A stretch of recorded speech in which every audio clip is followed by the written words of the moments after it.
Yes, people. It's Monday night. It's grounded football. It's Liverpool grounded football. 10 o'clock. First 11, the place to be.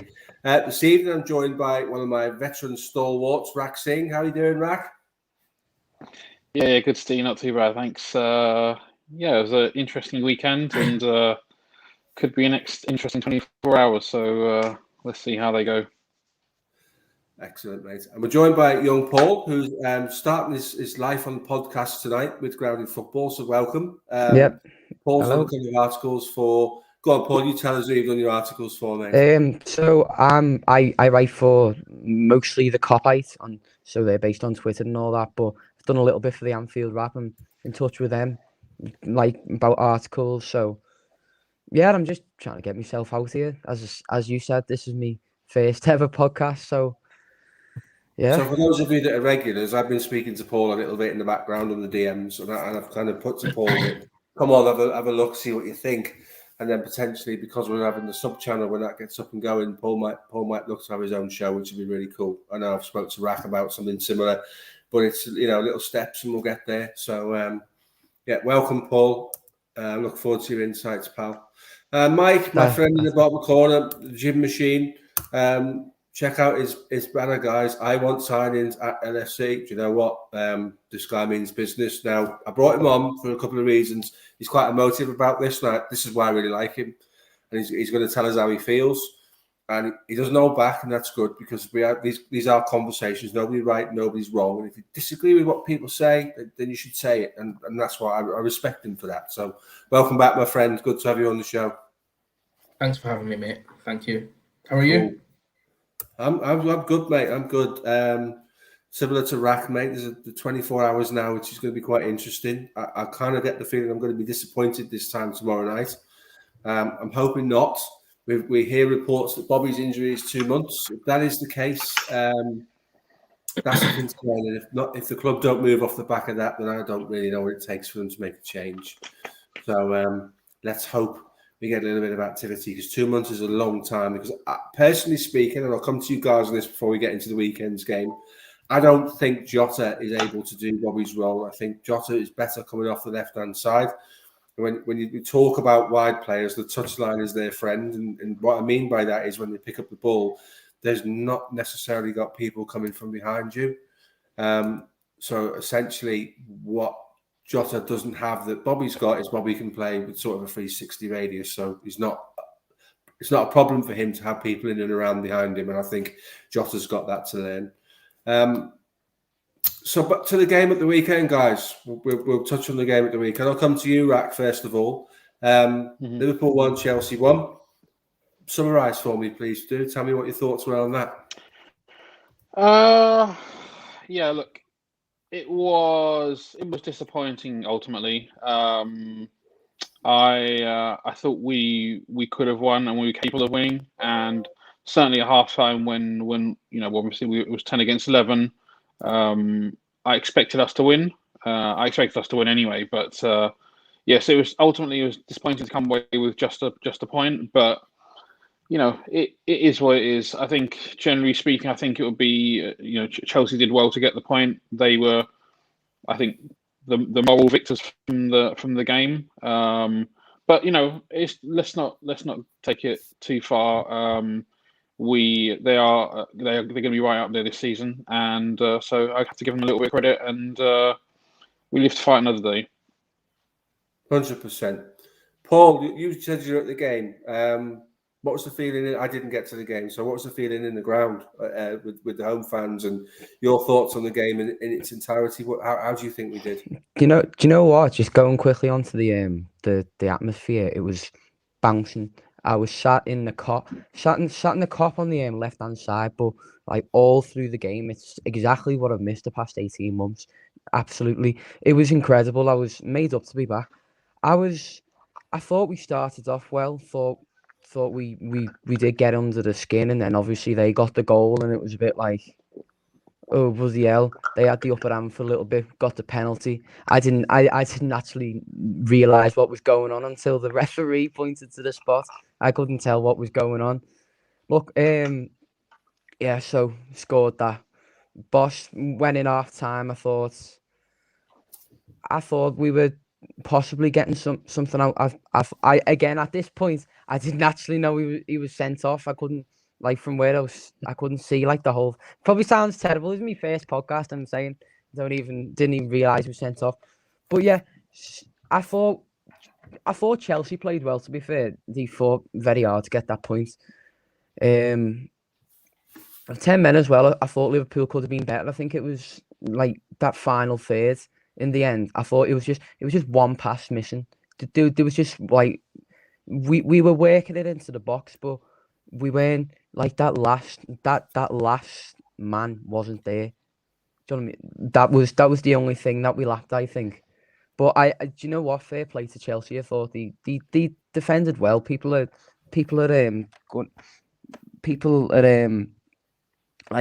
putting them up for the title this year, and I think they brought something to Anfield, and fair play to them. But I could be biased and say should have got that point. Should have got those 3 points. Sorry, we should have got those 3 points. But as Rack says, we go again, fight another day. 100%. Mike, your thoughts on the game? You're muted, mate. Mike, you're muted. Can you hear me now? Yeah. Aye. It was a good game. I was actually out. I went out to watch the game. I didn't watch it at home, so I missed the commentary completely. And I watched it in the pub, so to speak. But thoughts on the game? Disappointing. 10 men Chelsea half time. Throughout the full 90 minutes, I thought Chelsea were the better team. If I'm going to be completely honest, I don't think a lot of people are being honest about that. I think Chelsea were the better team. They even their counter-attacks in the second half looked a bit more dangerous than our actual attacks. It looked like everything we had attack-wise was coming from outside the box. A bit of repeat from last season, Steve. Let's be honest. We struggled against low-block teams. And not that Chelsea's a low-block team, but they were very compact. And we struggled to break them down. We've seen this before. Yeah, definitely. But we have seen this before. We don't need to pretend like there is something new that we're seeing for the first time. This isn't a new thing we're seeing. Positives from the game. Let's not just go with negative. Van Dijk was outstanding. I think Matip was outstanding. Yeah. But I'm going to call it how you see it, mate. Outside of those two players, please tell me where I was impressed. Please tell me tell me what you've seen that I should have been impressed by. Okay, well, I'll come to that now because that's a good question, and I knew you'd do that. That's why I left it till the end. So I'll take Paul's point. That's as good a defensive performance as I've ever seen at Anfield. Certainly in the modern era, I thought Chelsea were really organised. Listen, it's very, very easy if you know what you're doing to put 8 fellas in the box and leave a big unit up top and try and play counter-attacking football. And in the second half, I thought Chelsea offered very little going forward. They tried a couple of sort of outballs in the general direction of Lukaku, but I think Van Dijk dealt with him particularly well. So in terms of the game itself, my thoughts are, we did start well. Paul's quite right. If we got an early goal, I mean, Henderson has a very good chance on 9 minutes. Quite what he's doing as a left-sided attacking midfielder, trying to volley the ball in with his wrong foot. That was always going to end up with a throw-in, wasn't it? So it was a difficult chance to take, a hard chance to take. But to be fair, we created a few openings. I do understand why you might think Chelsea played better. And I've had a couple of run-ins with Manchester United and Chelsea fans who seem to join forces and form an alliance when we play one or the other. And I forwarded the Opta stats for the game to both of them. Neither have replied because they do tell a story, and that is that it wasn't the way that they perceived the game to be. So what we have to take into consideration here is Chelsea are European champions, European Super Cup champions. When we did that, we told everybody repeatedly how good we were, and we were good, and so were they. So they will be there at the end of the season. They'll be in the shakedown. That is a bloody good side, to be fair. The sending off in a really strange way helps them focus the mind. I think if we'd been 11 versus 11, we'd have had greater opportunities because they'd have been more open. But as it was, they go into the changing room at half-time and they're told, We don't go away from here without anything. We go away from here with something. When teams celebrate at the final whistle, a draw at Anfield, it's usually a lower level team, a low key team that has had a real day out type of thing. That tells you a lot about the team spirit within Chelsea, and the aim of the game was to go away from Anfield with something, not to lose, not to get turned over in the second half, despite the fact they were down a man. So I respect their defensive performance. I think a lot of people are making more of Liverpool's inability to break them down. It isn't helped by the fact that we lost Bobby. So in losing Bobby, we couldn't bring on any alternative forwards to give us something different later on in the game. We brought Jota into the fray far too early for our liking, and probably for the manager's liking. And then when we took Hendo off and put Thiago on, the movement up front had kind of gone. We'd burst our bubble. We were spent, and for the last 15 minutes, that was always going to be a 0-0 game. So I get what you're saying. I understand that. I think nobody wins or loses a league title on the third game of the season. That much is for sure. We learned a lot about ourselves. We learned a lot about our central defensive partnership, and certainly Virgil, that was covering back from a potentially career-threatening injury. And I thought he was back to the player that he was. He pocketed Lukaku. There was one incident where he got spun and he ended up going down, and he knocked the ball wide, and Lukaku got the ball and crossed it in, and it went to a Liverpool player. The Opta stats say that Liverpool had more chances than Chelsea, but you would expect that because of the second half. So I think what we do is we move, as the saying goes, we move on. We put it behind us. They'll accept a draw at Anfield. We begrudgingly accept a draw because of the fact we had a numerical advantage. But let's not sleep on the fact that Chelsea are a really good side.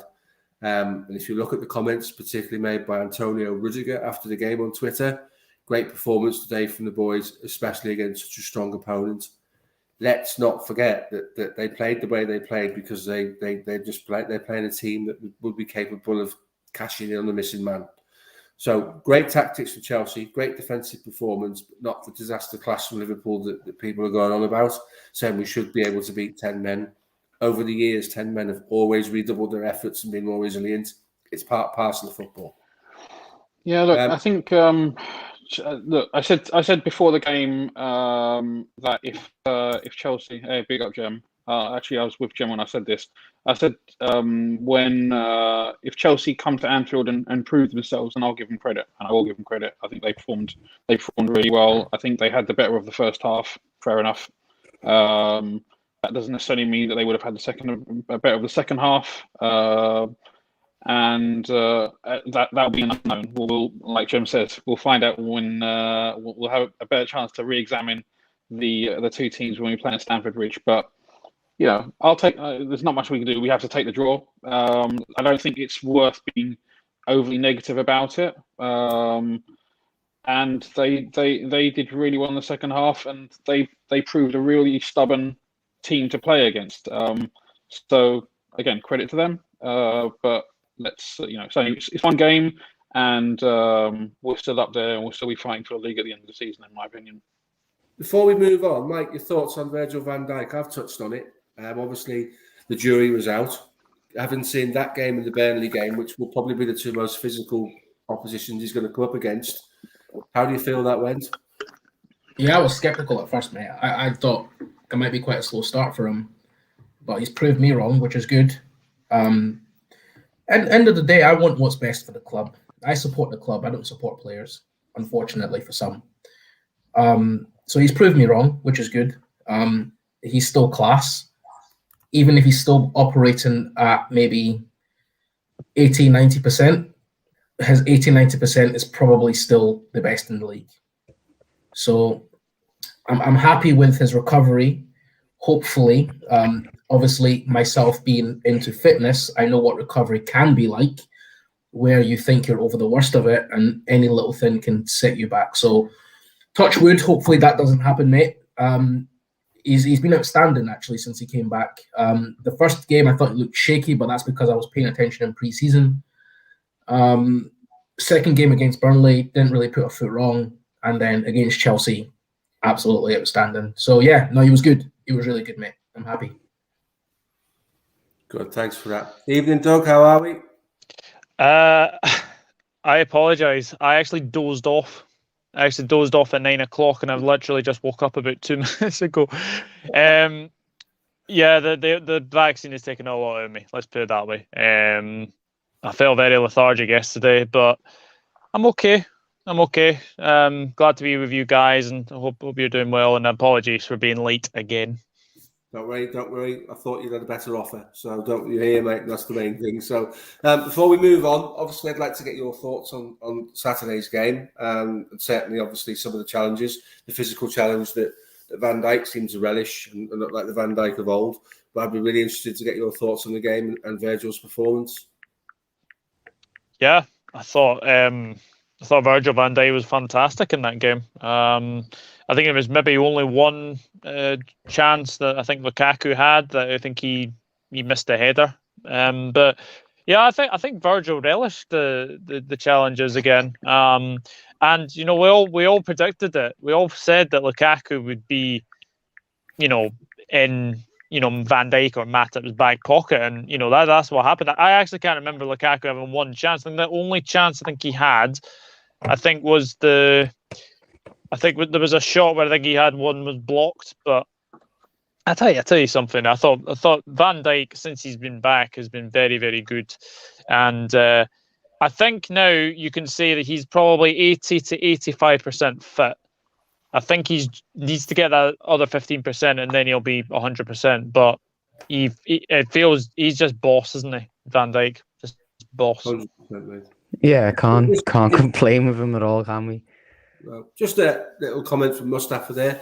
Thanks for that, mate. Via Vibes. Newsflash: he hasn't left. He's got a year left on his contract next summer, and that's they're having a conversation about that right now. So do appreciate you coming in. But if you're going to throw comments at us, can we get them right?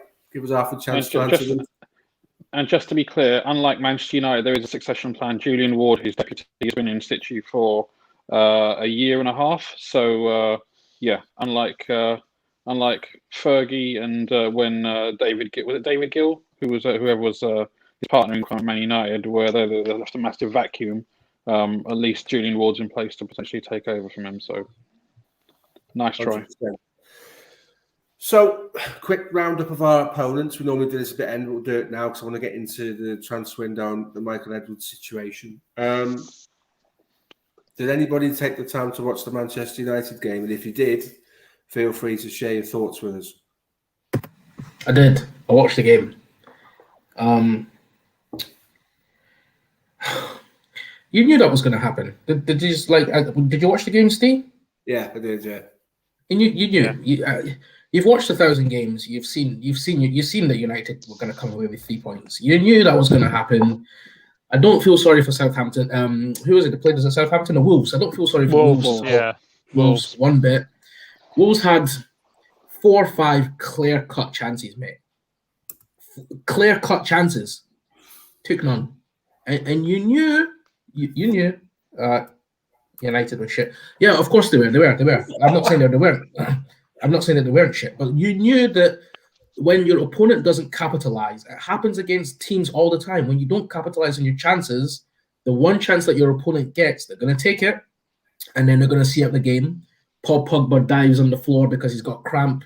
It's just game management tactics. We've seen all these things before. So fair play to United for walking away with 3 points there. And this is something that we would have done the year that we won our Premier League title. Remember when we played against Sheffield and they played so well, they blocked, they defended, and all of a sudden Gini hit one scuffed chance and it went in, and then we seen it the game. Yeah. Can you remember that? I know that's a Champions League match, isn't it? Win at any cost.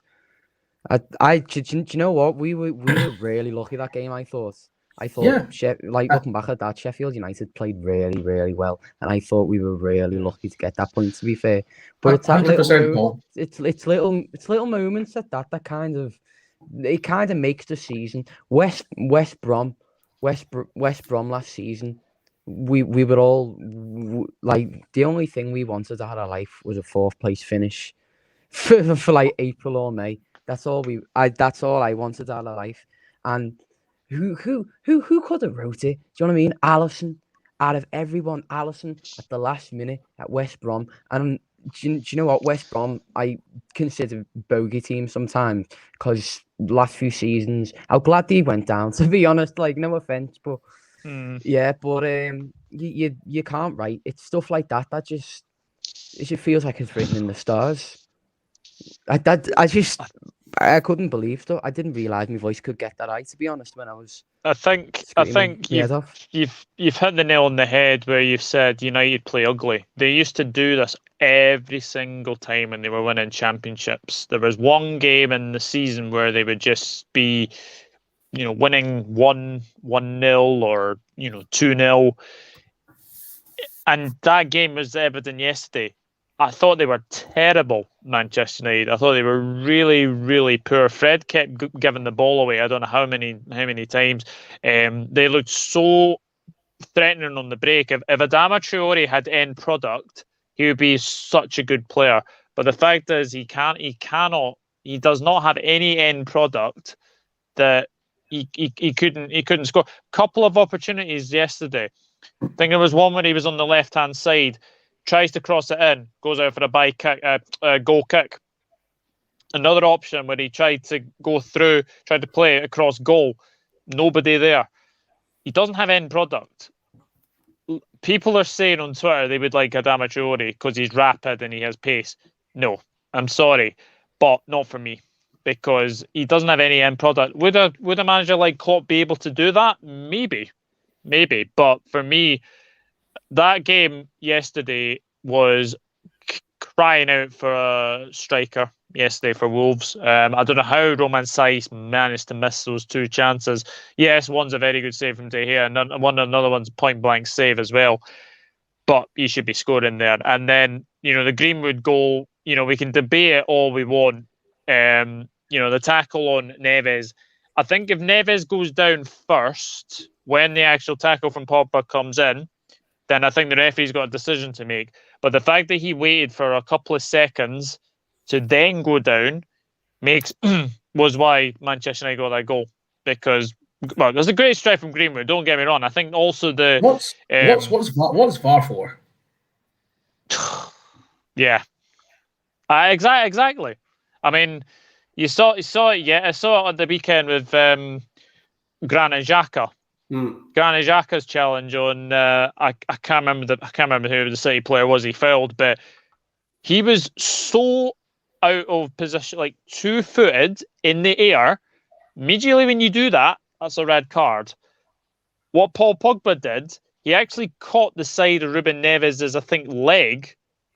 If he managed to catch connecting with that leg, that's obviously Graham Souness did say it was a leg breaker, but look, it was a bad challenge, but Wolves kind of stopped and just wanted that foul for Neves, and obviously Greenwood scores. And to be fair, the keeper should be doing better, and United get away with that win. But what I will say is, I think Varane makes them a lot better at the back than Lindelof does.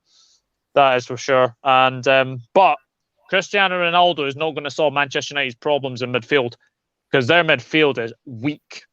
Absolutely weak. They need a DM before the deadline tomorrow. Do I see it happening? No.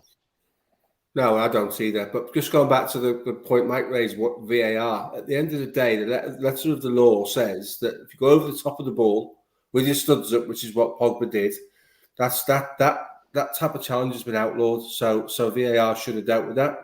You're 100% correct, Doug, when you say that Wolves didn't deal with what happened very well afterwards. They didn't defend Greenwood out wide very well at all. There's no way you should allow that guy to get shot off.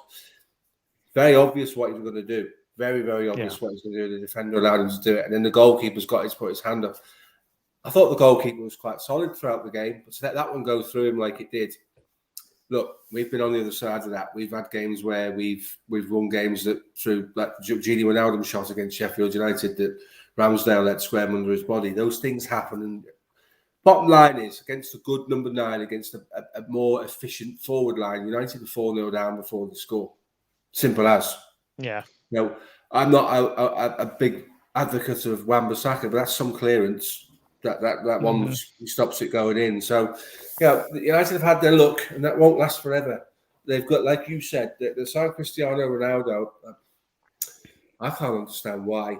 At 36 years old, Ronaldo's all about making his legacy the greatest goal scorer ever. So Ronaldo's about Ronaldo these days, and that's the problem with Juve. Ronaldo is about Ronaldo. Yeah. So it's not a central defensive midfielder, and boy, do they need one of those. Their fans are now shouting for Van der Beek to play there, who's never been a central defensive midfielder in his life. He's a total footballer who's a link player, not a guy that sits in front of a back four and is the saviour of Manchester United's midfield. So,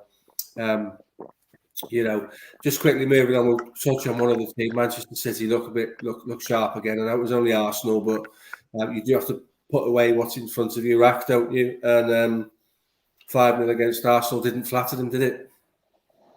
No, I didn't catch most of the game, but it looked about as one-sided could be, even before the sending off. But the sending off didn't help things. But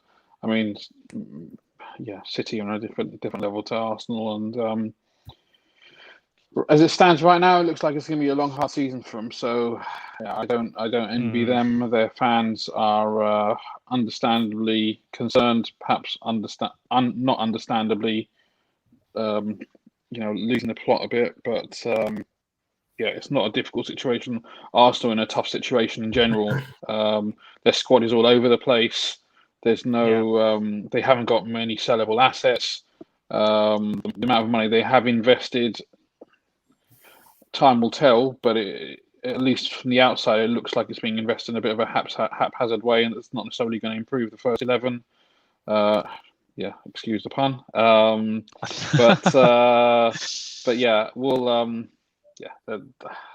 Arsenal in deep shit. I think what struck me about that game was that when Arsenal went down to 10 men, it was more of a surrender job.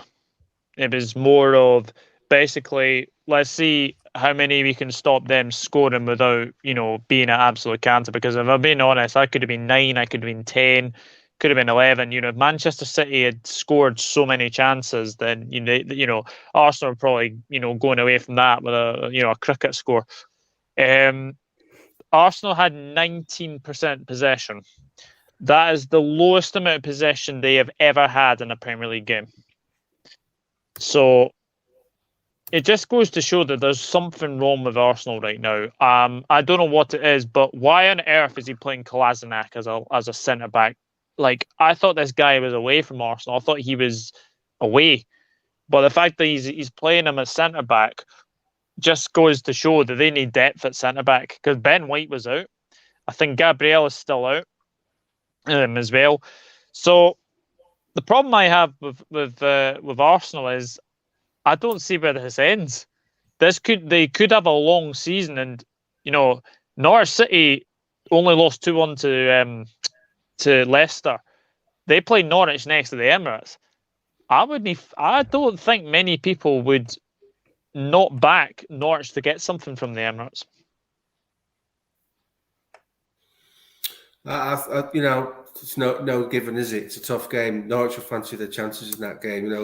They say winning is a habit, so is losing. And unfortunately, Arsenal have got that habit at the moment, and things look pretty bleak down there. I think anyone would fancy the chances against Arsenal right now, to be fair. They just have not looked good, have they? They're in a mess. They've gone below the level Liverpool got to when we had some abject years, when we scratched around looking for some foothold in football again. I don't think we're ever quite as bad as I don't think we're ever bottom of the table after 3 games. Roy Hodgson did us a massive disservice, but it wasn't as bad as that, surely. I want to move on to the next subject, guys, and it's this one. So the transfer window is closing. I don't know if you've seen the reports, Doug, but they're looking at 2 months for Bobby, is what's being reported. 2 months layoff. I'm going to come to my man Mike on this, because when I shut this down, Mike's banner says, I want signings, okay? We all want signings, but I want Mike to explain to us why he feels so passionately about that. And who, Mike? Who do you want? I hate that question. Why are you asking me who I want? It's not my job. It's not, Steve. It's not my job. Who would you like to see? No, You're not asking you to go tonight. Who would you like to see? Do you know what? You know what? Now Bobby Firmino's out for 2 months. Okay, I haven't actually not seen that. I'm just hearing right now here. So this is the first time hearing of that. Is it going to be a panic to buy a striker tomorrow? Because we've been here before. If only we recognized that we needed a striker a long time ago, we done the due diligence, we found a player, we brought him in, we integrated him into the team. I don't know what happens behind closed doors, okay? I'm not going to say that Klopp's going to...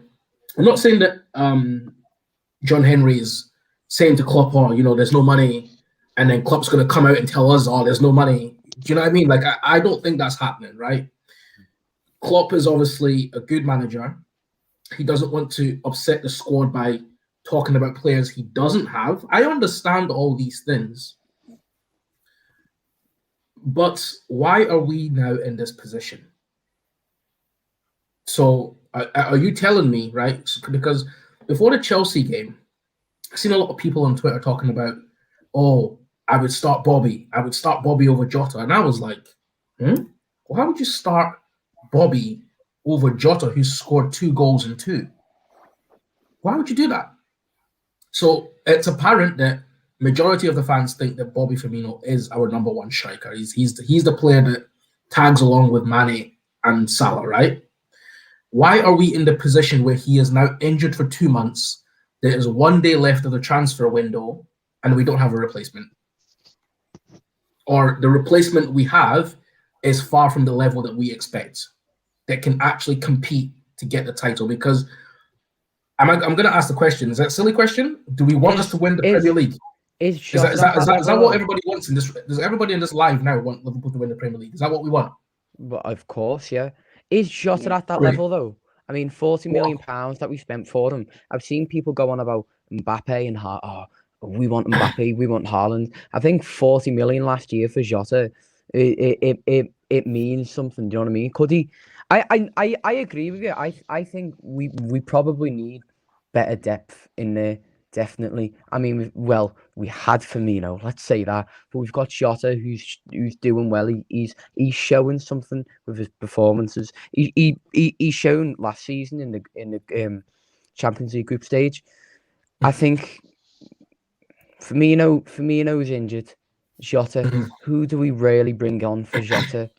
Shaqiri's gone. I don't think Origi isn't good enough anymore. I don't think he's good enough for the club. Another question. I just think he needs to... The thing is though. Wait, hold up, Rocky, hold up, mate, hold up. Another question is. Sorry, quickly, just quickly. I was going to answer your first question. Yeah, good. Let me quickly just add this in. Just about Bobby starting and Jota. Each game's different, right? You have a different tactical profile to the opposition. You may want to play a different way. It's not beyond the realms of possibility that people wanted Bobby in because they want him to do a specific role, which they felt he was better suited to than Jota. So, yeah, I mean, there are reasons for putting Bobby in. We spoke about this last week, and there was a bit of back and forth about the different options. And I thought that might be a better shout because of his ability to shield Jorginho and Kovacic getting onto the ball, leaving their centre backs to hold the ball and relying for their centre backs to rely on ball progression, which I don't think they're particularly good at. So, I mean, yeah, there is a rationale behind it. I want to help open your eyes, okay, about the squad depth. Let me help you. If you're talking about depth, why did Minamino, Ox, or Keita, why did none of these players come on? Why did we bring on Shimikas? What is that about? Who do we have that our fans are so confident that we have a good enough squad to win this league? Who do we have? And I understand, like, because I know where Steve's going to take this conversation, and he knows that I'm going to do this because he knows about my concerns. We're talking about we had to do contract extensions. Why have the contract extensions been left out to one single summer? Why is the club in this position? It feels like we failed to capitalize on the dominance that we had off the back of winning Champions League football, winning the league, signing a new kit deal, right? I remember when it was touted that this new kit deal were going to get revenue from shirt sales, and we had superstars like Serena Williams and Drake and going to promote the club, and we were going to get funds from LeBron James.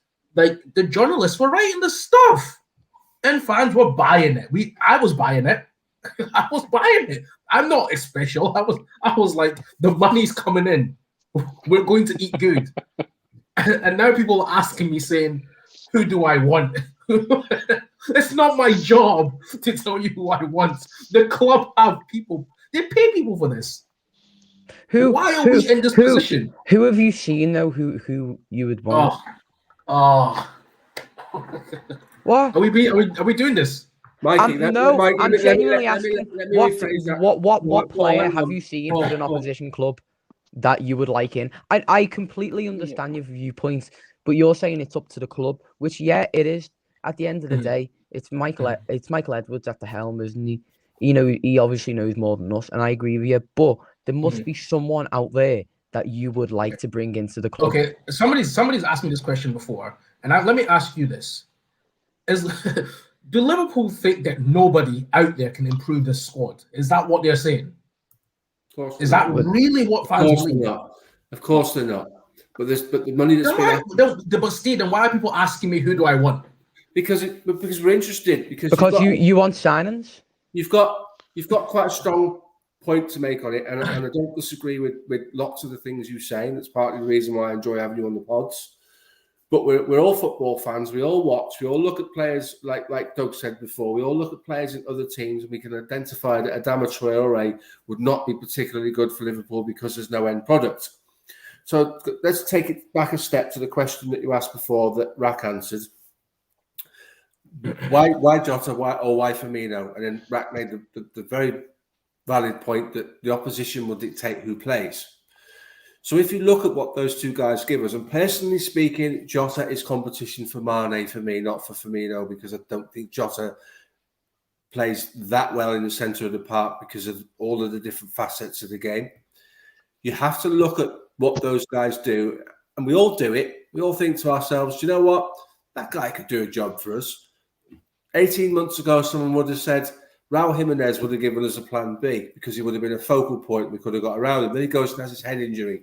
So, you know, we're still waiting to see. But the guy's nearly 30 years old. So in terms of our transfer strategy, that isn't going to work. I think what Paul's trying to get to without sort of undermining your point, Mike, is that... No, I agree with you, definitely. I just mean there must be someone out there. Yeah, that's the guy that can come into Liverpool and do the job. And that's all he's saying is, in your mind, you've watched football, we watch football. Who's your guy? Who's your man? I'm not asking you to go and sign him. We're just interested to know who you think makes us stronger. Okay.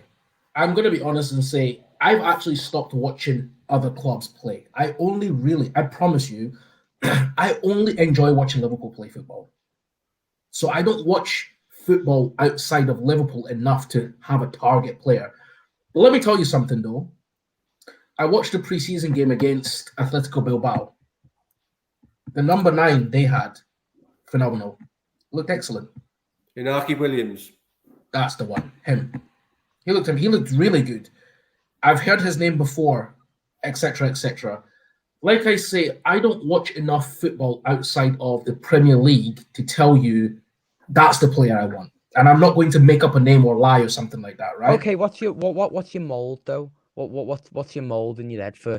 Oh, if I wanted someone for Liverpool, say for example the forward, as you're saying, I want this from the player. I'd like him to do this. I'd like him to be able to do this. What would be?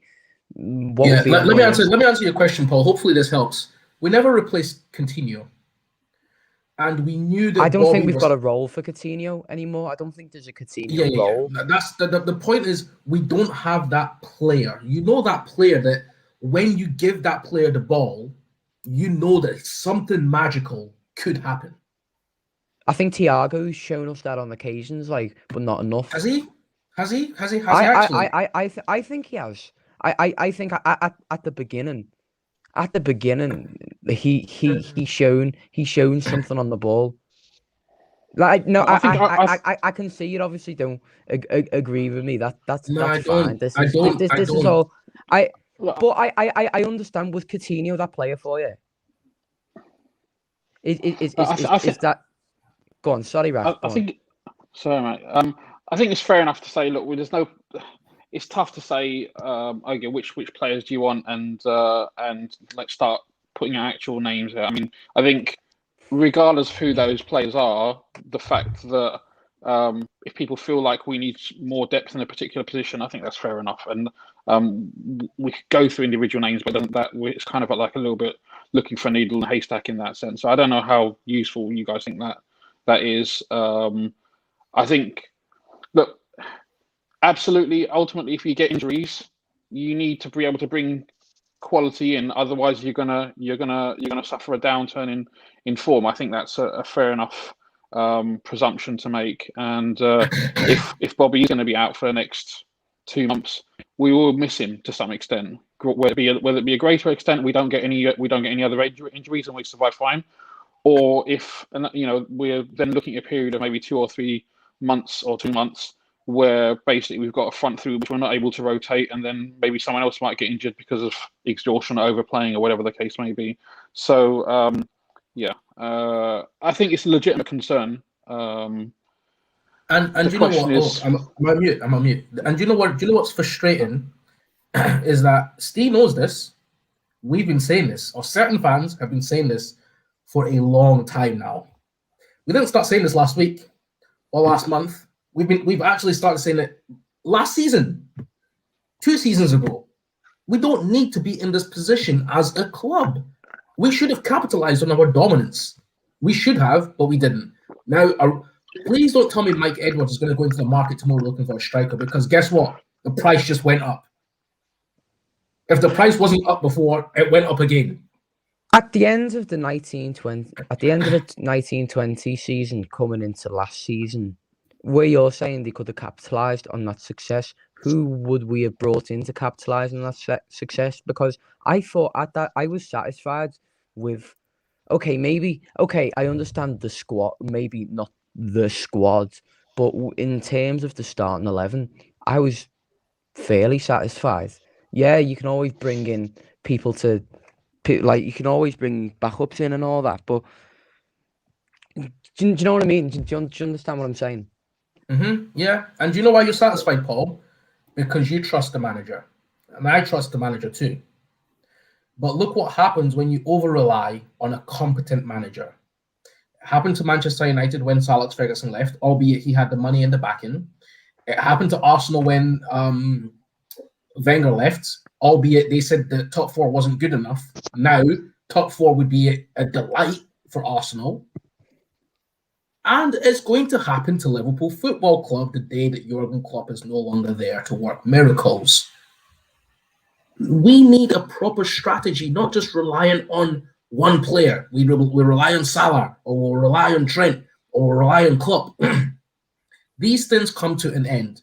And this is my frustration with the I don't think we rely on any one person. I think I rely on the scouting network in itself, Michael Edwards, Klopp, like people like that. I don't think there's one person that we necessarily rely on in the club. I'll tell you what, Paul. With even the scouting network that we have right now, which is very limited, it looks like it's very and be honest, tell me if I'm talking crap, right? It looks like our scouting network is very limited, but the reason why it's working is because we have a phenomenal manager. In what way is it limited though? Okay, why are we in the position of we can't get rid of players who we know we are not going to use, like Origi, right? We can't get rid of players like Ox, who, albeit he's being promoted as he's taken over the Bobby Firmino role, but when Bobby Firmino comes up injured, we're bringing Jota on, and he's not even on the bench. We're looking at keeping Taki again. In the moment of Chelsea are down to 10 men, we're at home. We're not bringing him on. We're bringing the left back on. So the scouting. Sorry, Steve, just to finish off here, and I'm going to let you. I know you're going to dismantle this argument, but this isn't. I don't want to win the argument, and I don't want to lose the argument, win the war type of thing. I'm concerned about the club's longevity, right? And there's a problem that fans are unwilling to see today because they are very comfortable with the way things are right now. And if I'm going to be honest with you, yes, you can put my mind at ease today. But tomorrow, and not literally, but next year or the year after that, the club status is going to look a bit different. So here's You know what? I would agree with that. Yeah, you're thinking long term, and it's always good to think long term at Liverpool. That's what we were built on, from Shankly onto Paisley, onto Fagan, onto Dalglish. And you know what? I understand, Jen. It does make you question why Taki doesn't come on, or Oxlade-Chamberlain doesn't come on. Tsimikas comes on, and yeah, do you know what? Yeah, I do agree with you, but that's something we can't. We don't know. It's like Shaqiri. Shaqiri, like, he's left now, hasn't he? Gone to Leon. All the best to him. But we always didn't know what was going on about Shaqiri. Sometimes he wasn't in the squad when we thought he'd be. Sometimes he wouldn't come on when we thought maybe he should have come on. Maybe something behind the scenes. He didn't get the game plan, Paul. He couldn't do what Klopp wanted him to do. But go back to Mike's points, and this is how I view it.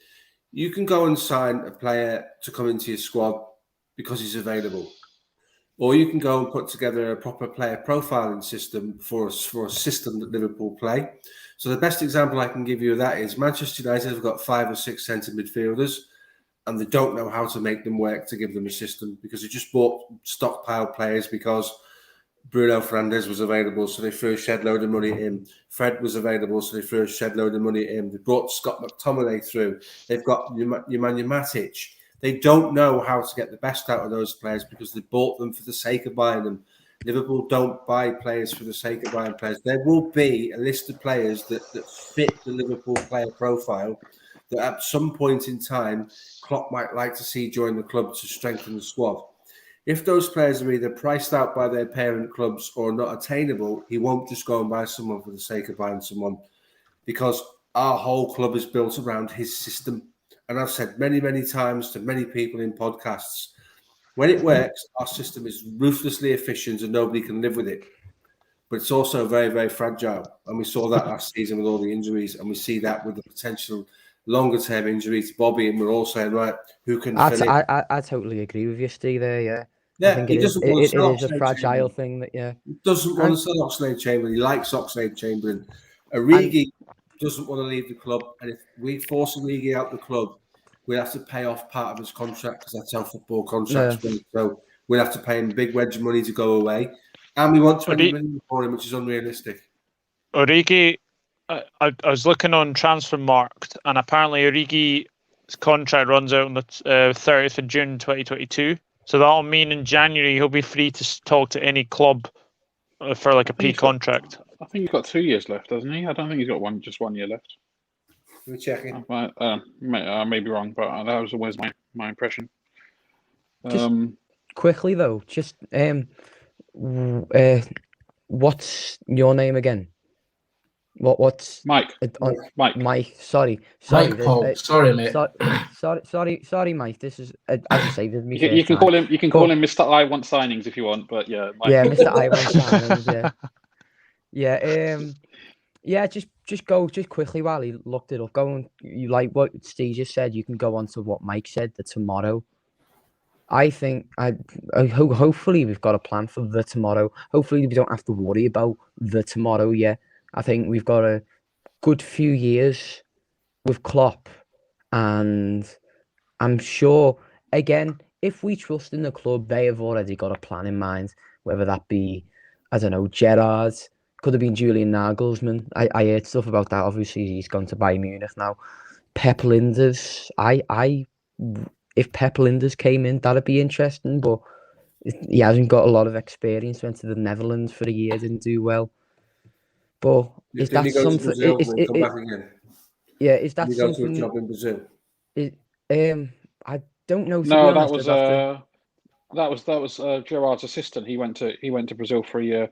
Pep Linders, Klopp's assistant manager. I think he was. He became manager of Nijmegen or something like that. It's a Dutch club because he's Dutch, isn't he? Yeah. And it didn't really go as hoped, and then he came back and joined Klopp after the whole what's his name? The other assistant manager left. He's been at Klopp's side like since Buvac left, hasn't he? Buvac.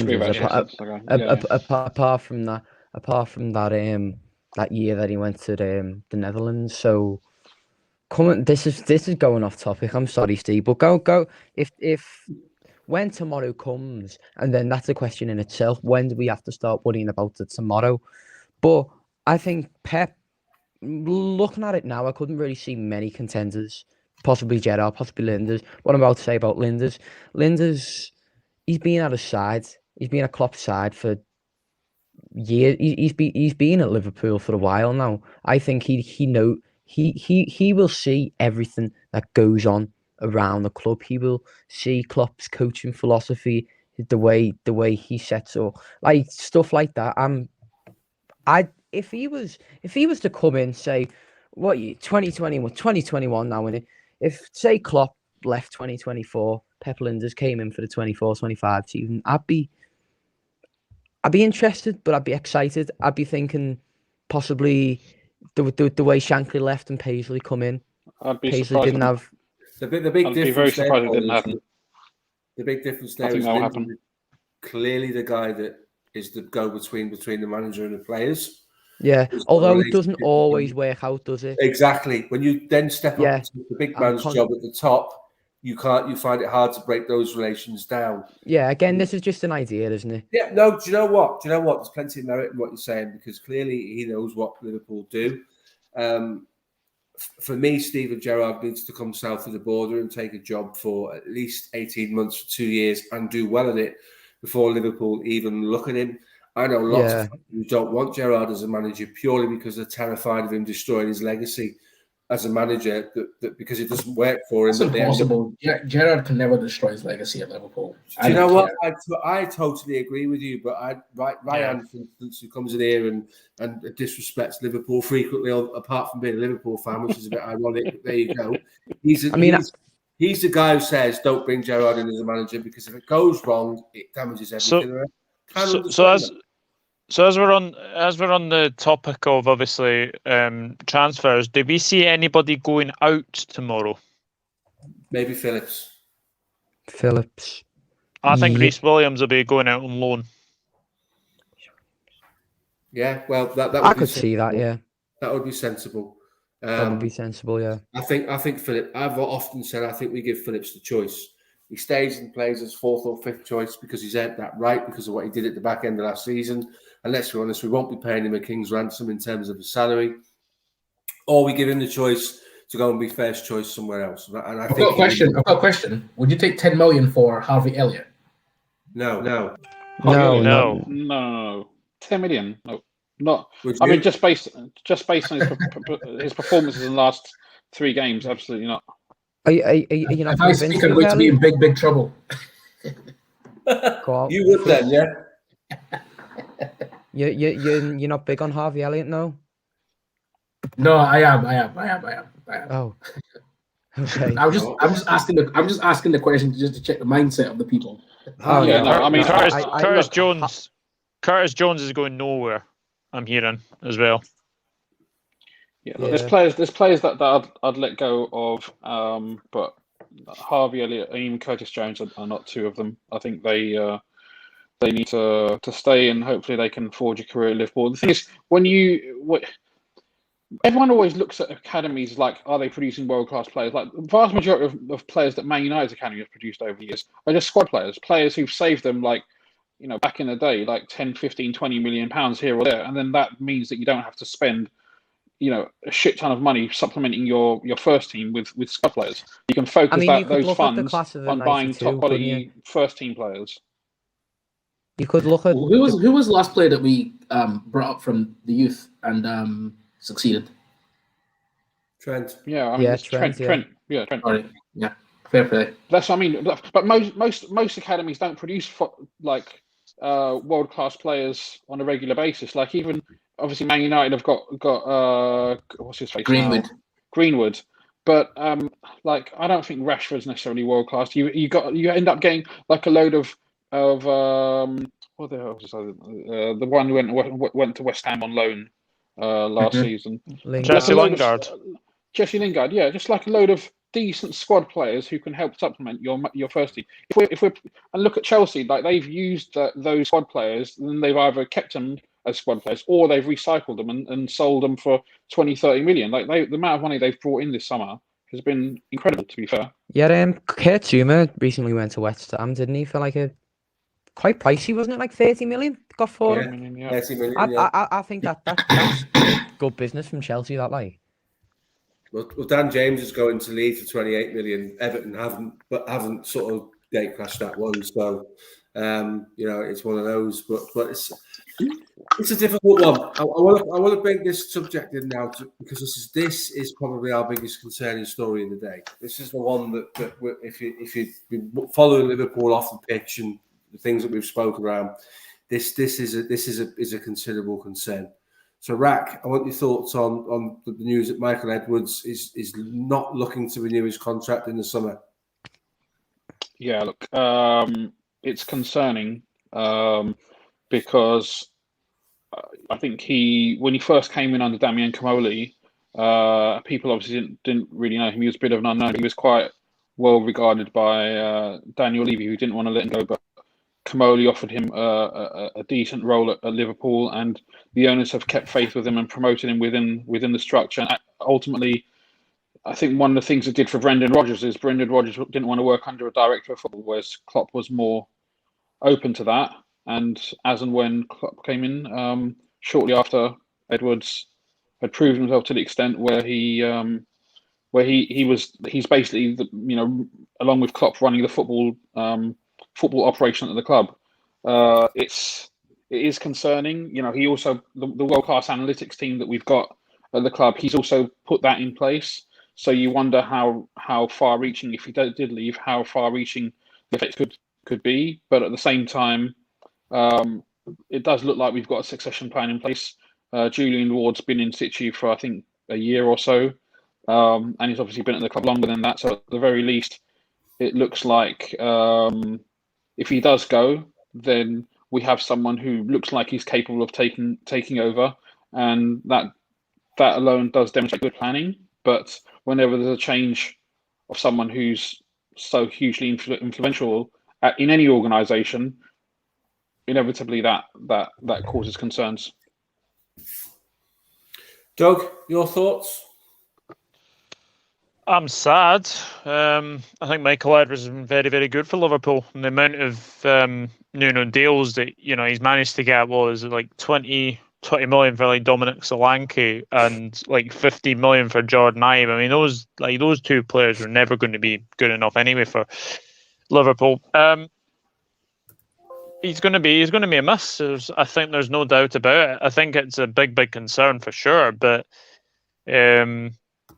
obviously something's going on behind the scenes that he's not been offered a new contract. And if he wants to, further his career, then I think we should just let him. But I'll be sad to see him go because I think he's been very, very good for us. And I've seen people say that he's not been as good as many people think. But like, how many players has he actually sold for loads of money? Like Danny Ward, for example, we've got 12 million for Danny Ward. We've got 12 million pounds for a goalkeeper who was never going to be number one. How much did he get for? I think he got Brewster. How much did he go for? 24 million pounds for Ryan Brewster. See, that was a good piece of business as well. I'm definitely gonna miss Edwards. Like, obviously, like the stuff that he's done for Liverpool. There's not much I can. I don't know what. I couldn't give you like a who would we bring in because it isn't as simple as like it's not like the transfer in and we transfer in a sporting director. I go back on to saying I trust the club.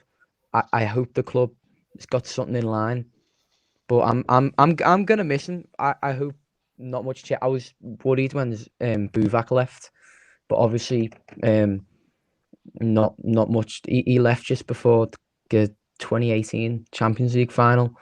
I was a bit worried then. I was like, I didn't know whether that'd change anything at the club. Michael Edwards, hopefully that'll be the same situation. Something will get lined up. And I tweeted earlier today, boys, that we've won 18 titles and 5 Champions Leagues. We signed Dowdy, Hansen, Souness, Suarez, all those guys before Michael Edwards was even involved with the football club. So the point being there that it's never been a one-man show. My only worry is, and I'm going to play devil's advocate a little bit, is Klopp's aligned himself really well with Michael Edwards. Now, if there's an issue in Michael Edwards' contractual extension that makes him say, actually, I'm not doing that, I'm off, we don't want to be upsetting Jurgen Klopp, because it was only last week that he sort of suggested, tongue-in-cheek to Bild, the German newspaper, that it's not beyond comprehension he could extend again. So surely we don't need to be creating environments where key players in his team, and Michael Edwards is in Klopp's team, are feeling uncomfortable and feel the need to move on. Because one thing that Jurgen has clearly shown us over the years is that he's a loyal man. Bobby Firmino is a classic example when there was a clamour on social media to give Bobby Firmino a break and take him out of the side because his form wasn't great. Klopp still picked him because he's loyal to people. I'm just a little bit worried about whether there's something gone on there that could unsettle him a little bit. And if there is a possibility that he could extend further, things like this don't help, Rack. What do you think? Yeah, look, I mean, obviously, Klopp and Edwards look like they get on well. They've got a good relationship. Them and is it Mike Gordon who runs the football operations or runs the club for FSG? I still find it kind of surprising that when the day we won the league and the day we won the Champions League, Jurgen Klopp also congratulated Mike Gordon, went out of his way to say, "This is for you, my friend." Yeah. So whenever you're taking away potentially a major piece of that puzzle, that could cause concern. But I think we've learned from Manchester United, for example. I think I mentioned this before, where you've suddenly, if you have 2 big pieces of the puzzle without a succession plan, then that's going to leave a massive vacuum. At least you've got Julian Ward, who I presume, if he is being groomed for the role, and if he's going to be over the next year, if Edwards doesn't want to renew, then at least there's going to be some easing into that role, so it's going to become a little bit smoother. Keeping Klopp, I agree. We should be trying to do everything we can to keep Klopp. I didn't realise that he'd intimated that he might be looking to renew and stay on longer. If that's the case, then that would be brilliant news. But we'll see. Well, put it this way: this guy has brought in the likes of Joe Matip, Mohamed Salah, Alisson, Mane, Robbo, Fabinho, Virgil van Dijk, and it's all players like here's a wee example. Right? Christian Benteke, Jordan Ibe, Mamadou Sakho, and Dominic Solanke were sold for £92 million. We got Salah, Mane, Robertson, and Matip for 80 million. That's how good the man is. We sold Coutinho for £142 million. He goes out and gets Van Dijk and Alisson. Yeah, he will be missed. He's. I don't know. Obviously, it depends a lot of what the reason is why he doesn't want to potentially extend his contract. From what I read in The Athletic, it's more a question of him not looking to extend his existing contract. He is a Southerner, so perhaps he wants to move his family back down south. Maybe he wants another challenge. Maybe he wants to take some time off. On the negative side, it could also be, and let's put it out there, it could also be an issue with FSG. It could even be an issue with Klopp. It could be an issue with a number of things. So, I think it's fair enough to look at the positives and the negatives, and it is speculation, so we should speculate both ways. But either way, he'll be missed if he leaves. But all you can do as a club is have a succession plan in place, because then at least you're in the right place to be able to do something about a potential loss. Whereas if you're in, like I said, in United situation, Fergie walked away and Gill walked away, and that was like 90% of their footballing brains just walking out the door at the same time. Exactly right. Yeah, I completely agree with you there, Rach. Yeah. Well, whilst we're on the subject, because it will come up tomorrow if we don't sign anybody, obviously FSG are going to come under the spotlight again for a number of reasons. Obviously, if people have got a beef with FSG, they're going to dig up all the things that they've done, the Fairlow, the Super League, they're trying to patent the name Liverpool. Then they're going to dig up the fact that we've had what we would consider a disappointing transfer window. And then finally, the Michael Edwards situation. I'm looking at this thinking we can't be that far away from FSG's relations being so poor with the fan base, because the fan base on Twitter is reactionary, but it's also representative of a proportion of our fans. And there will be people that don't take to Twitter that feel the same, that go to the games on a Saturday and get frustrated because we can't beat Chelsea because the gaffer can't bring anybody off the bench to make a difference. Doug, how close are we to the relations between FSG and supporters being at a really crucial point, which might mean they consider their future with the club?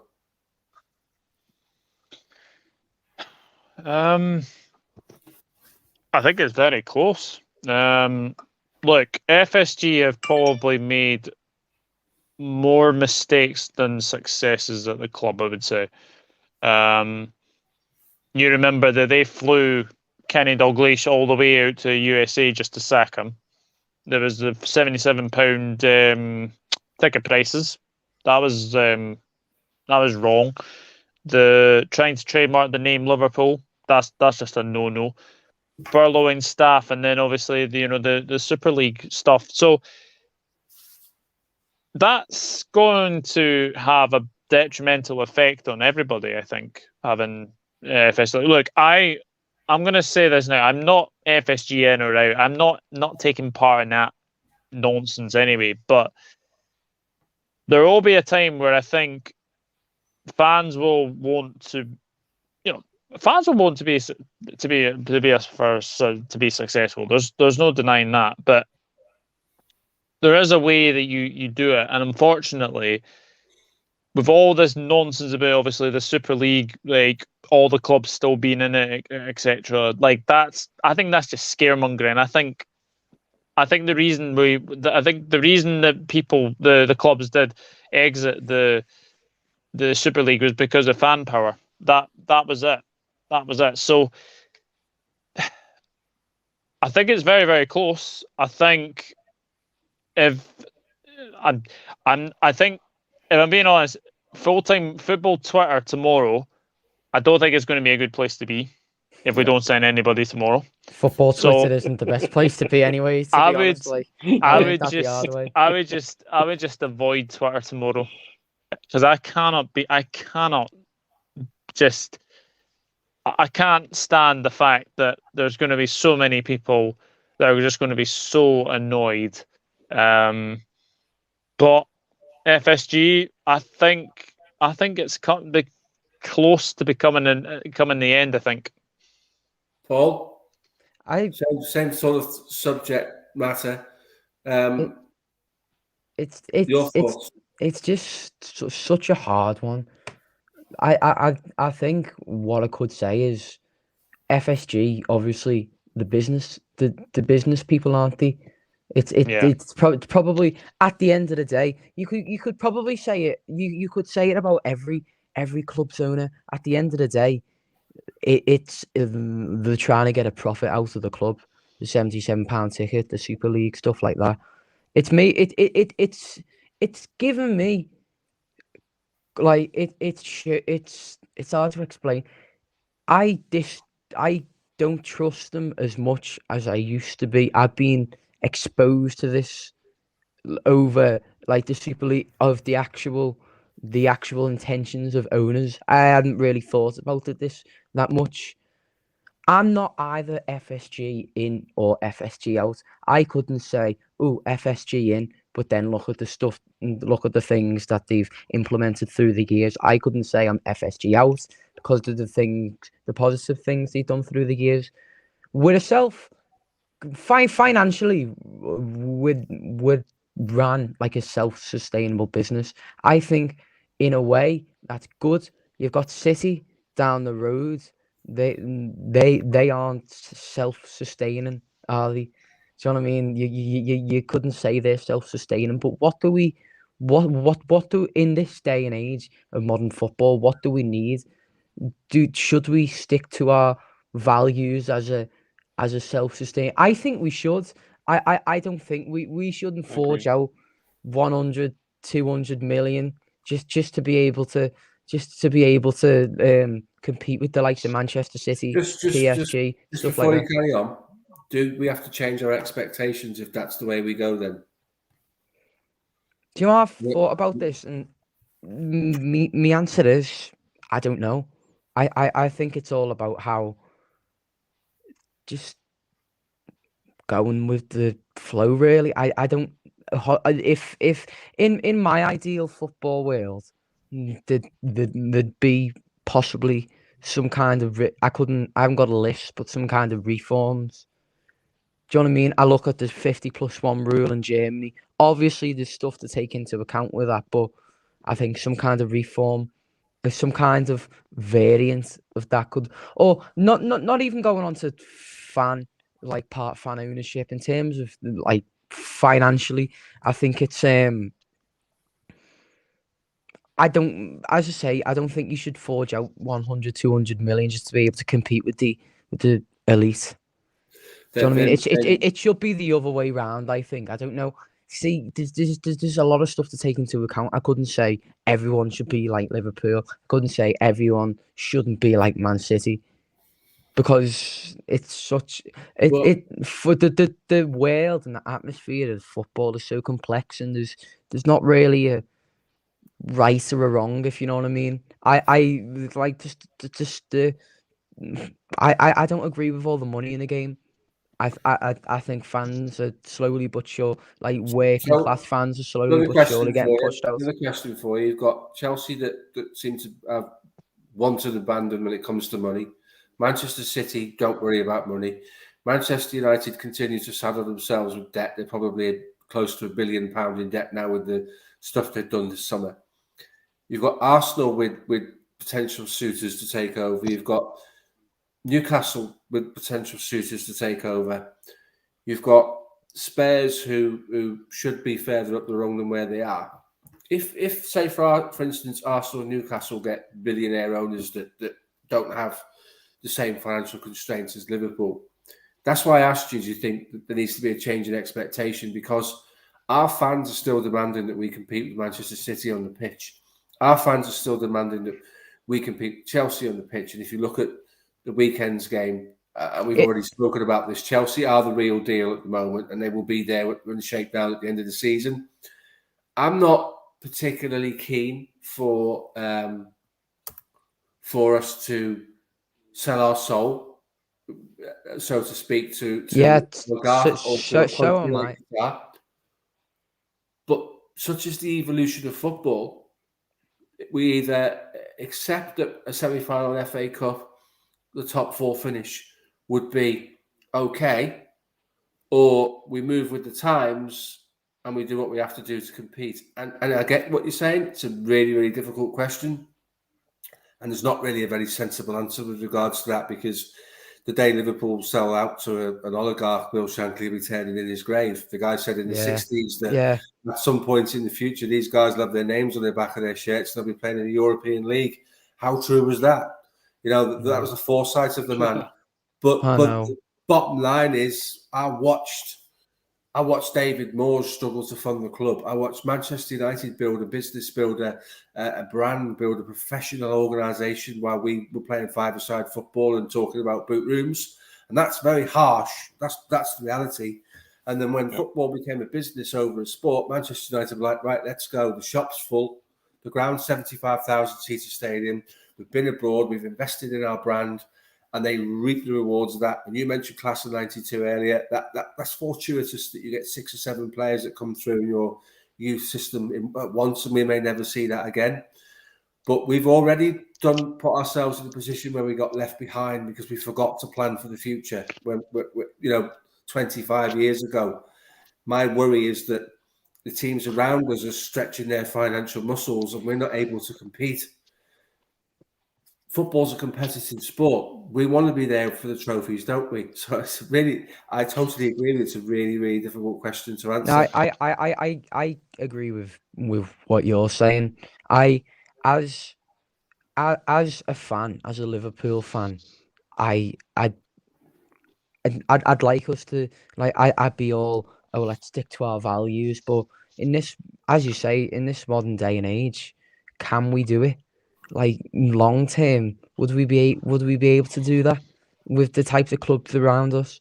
Hopefully, like hope again, in my ideal world, good will prevail one day. You know what I mean? There'll be some kind of UEFA will bring something in where everything will be rosy again, but that might not happen. And I think UEFA have lost the power, personally, with regards to football.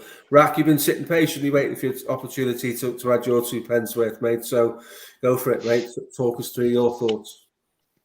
It's not an easy situation because when you're coming up against financial heavy hitters like Chelsea and City and United, and United is obviously self-generated.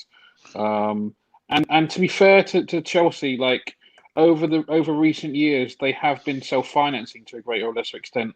They still owe Roman Abramovich a hell of a lot of money, from the early part of his tenure, but they've generated, like, even this summer. I just saw that they're selling one of their other youth academy prospects for like 12 million, and I think they've brought in something like 170 million pounds this summer. So they are, in that sense, you got to give it to them.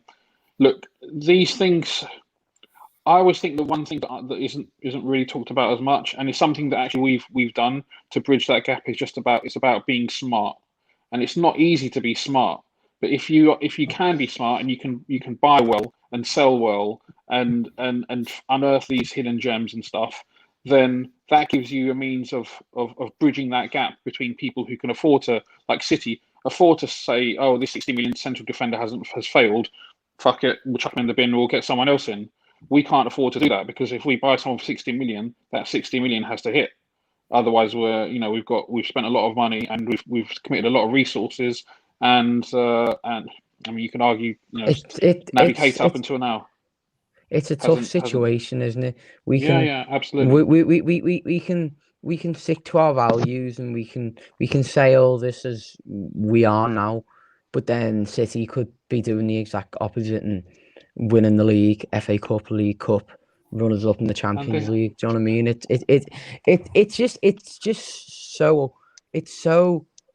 It's something we can't really answer, can we? We can't give a definite answer. We can only give opinions. And the thing is, the smarter you get.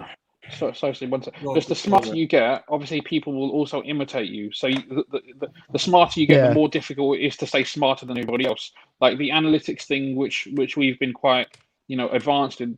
People are catching up. City have just in the last year appointed somebody to put a whole new analytics department in place. United finally, in the last 12 months, brought an analytics team on board. So these marginal gains will become more and more difficult to get. But I don't think we should ever say. First of all, I don't think we should ever forget the values and the principles that Liverpool Football Club definitely founded on. Like at the end of the day, we got a lot of stick the other day about the whole Rent Boys chant. But then imagine if we got sold to, I don't want to characterize people in the Middle East or regimes in the Middle East, but can you imagine us being castigated for singing that song, and at the same time having owners where homosexuality, for example, is punishable by death? Like, that would be completely crazy. So it's not an easy one, but it's possible. I still think it's possible, and maybe I'm wrong, but you have to try. What I would say is, and this is playing devil's advocate, it's not necessarily my opinion as a host. I have to go to places where I probably wouldn't say this, but nice guys don't win prizes. So the values are great, and I love them, and I've been a Liverpool fan for a long, long time, and I've taken on and adopted the way the club is run as part of my sort of how I want it to be. But at the end of the day, I also want the club to compete. We got ourselves back on a level playing field with the top clubs in the league, and we went on and surpassed the team Manchester City, and we won the league by a country mile, to be fair. But for COVID, I think we'd have been invincible. I think we'd have won the league by a greater level again. But COVID and the lockdown, when we came back, it was like a case of it's a matter of when, not if. And I think that really detracted us from our performances. But I don't think we're in a position to ever rule it out. What I would say is there would be a compromise in all of the things you've just said, Rack, and you're quite right. And on the chanting subject, right? It's been reported about that chant, and it's disgusting, and it shouldn't happen.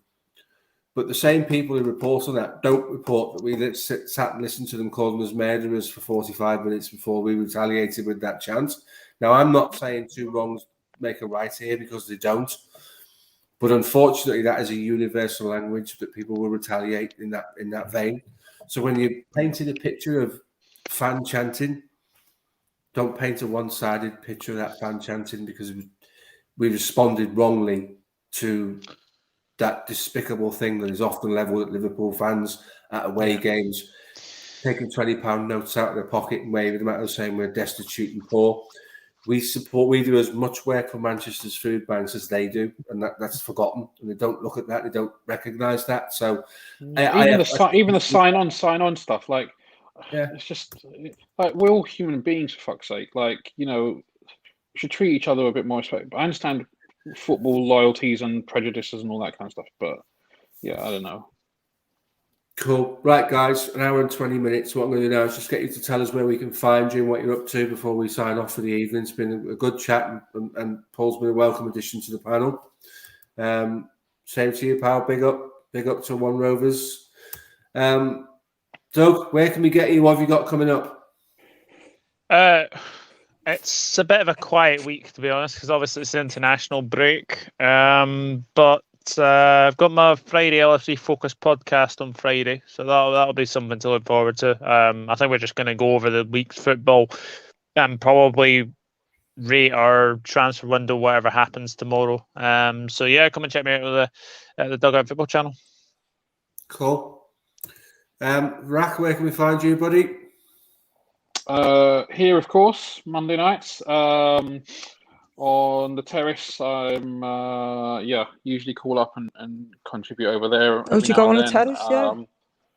Yeah. And then Twitter Spaces, crazy times at night, chatting football, chatting Liverpool, and on Twitter that's my at Raxing1. So any of those places, give me a shout, and it'd be good to talk. Paul, where can we get you, buddy? Yeah, you can find me on Twitter, Paul Wrights LFC. And then from there, you can find articles in my bio and stuff like that. But I haven't got. I'm always working on something, so I'll always, if something comes out, I'll always retweet it. I'm still trying to get the ground running. Still, obviously this is my first time on the podcast. I'm still trying to get on the map in that way, trying to look for stuff. But I'm always I've always got something on, writing. I'm only really getting into podcasts recently, so but there'll be quite a bit of writing on there. So yeah. Cool. Well, as we've already spoken, mate, we've got a sub channel about to be launched called Spy on Cop 11. I've spoken to you about this, and I think we've seen enough from you today to know that you're more than comfortable at doing this type of thing, and Hope for someone so tender an age, mate, you've got quite a mature outlook on things, and you surprised me a little bit. So there's a compliment in there somewhere, nice, definitely. So well done, mate. You've been a good addition to the panel tonight. From my perspective, you can get me on my Twitter there. You'll also find me, obviously, as Rack says, here on a Monday night. You'll also find me on a Friday night on a Manchester United channel, but it's not talking Manchester United. It's a top 6 rivalry show, and it's good banter. And we have some good guests on there as well, so come and check that out. Keep your eye on First 11, because all the sub-channels are about to be launched, and Liverpool is no different, and I'll be running that. So we've got a Twitter page for Spy on Cop up and running already. Give us a follow. Keep your eye out on that, because we've we've made an alliance with a predictions game company called FlipFam, that Doug's involved with as well as a beta tester. It's pretty cool. You do basically predictions on Liverpool. They're going to be working with us on the sub channel to provide prizes and spot prizes and stuff like that. So it's a good little tie-in, and they'll sponsor some of our pods. So some good things happening. Come back next Monday, guys. I've got hopefully the two boys from Cop Off on Mike, Mick, and Jay. Hopefully, will be here with us next week to have a bit of a chit chat about things. Yeah, I know Mick and Jay. Yeah. Yeah. So the window when it's shut, and it'll be interesting to get their outlook. But thanks to you all for. Hang on, Paul. Paul, just answer this because this is a weekly occurrence. This guy seems to think Liverpool should sign Granit Xhaka. Put this to bed, will you? I say this every week to every guest. Just tell him what you think. No. There you go. No. I don't really think I have to explain that one, to be honest. All due respect. For those of you that have tuned in, we had a good number watching tonight, and as ever, the comments channel's been alive and well, and that does give us the energy to carry on. Although now Valve's back, we're getting some questionable comments, but that's Valve, and we love him for it. So thanks everyone that's contributed in one way or another. Have a good evening. Do what Doug says. Stay off Twitter tomorrow because it's not going to be a nice place. And we'll see you next week. Unless you're a sucker for punishment. Absolutely. And we'll see you next week. Oh. Ta-da.